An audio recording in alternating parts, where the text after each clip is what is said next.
वो कौन खुश नसीब सहाबी थे जिनके दरवाजे पर नबी करीम सल्लल्लाहु अलैहि वसल्लम की ऊँटनी जाकर बैठी? और क्या आज इसी जगह मस्जिद नबवी कायम है? हकीकत क्या है, आइए जानते हैं। जब अल्लाह के आखिरी नबी सल्लल्लाहु अलैहि वसल्लम कबा से मदीना तशरीफ लाए तो पूरा शहर खुशी से झूम उठा।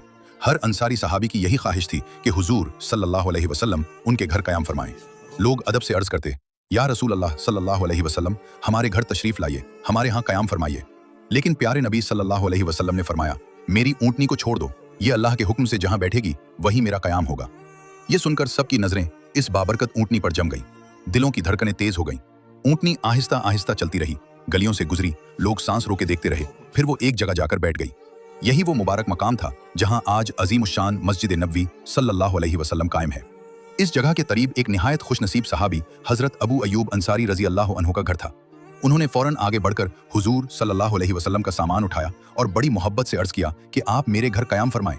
नबी करीम सल्लल्लाहु अलैहि वसल्लम ने उनकी मोहब्बत कबूल फरमाई और यूं हजरत अबू अयूब अंसारी रजी अल्लाह अन्हु को ये अजीम सआदत नसीब हुई कि उन्होंने हुजूर सल्लल्लाहु अलैहि वसल्लम की मेज़बानी की।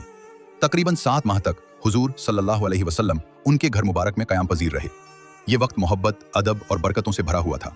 बाद में जब मस्जिद नबवी सल्लल्लाहु अलैहि वसल्लम और उसके साथ रिहाइश के हुजरे तैयार हो गए तो नबी करीम सल्लल्लाहु अलैहि वसल्लम अपनी अज़वाज मुतहरात रजी अल्लाह अन्हुन के साथ वहां मुंतकिल हो गए। दोस्तों, ये वाक़या हमें सिखाता है कि असल इज्जत माल या ताकत में नहीं बल्कि अल्लाह की रज़ा में है, और जिसे अल्लाह चुन ले वही हकीकी कामयाब है।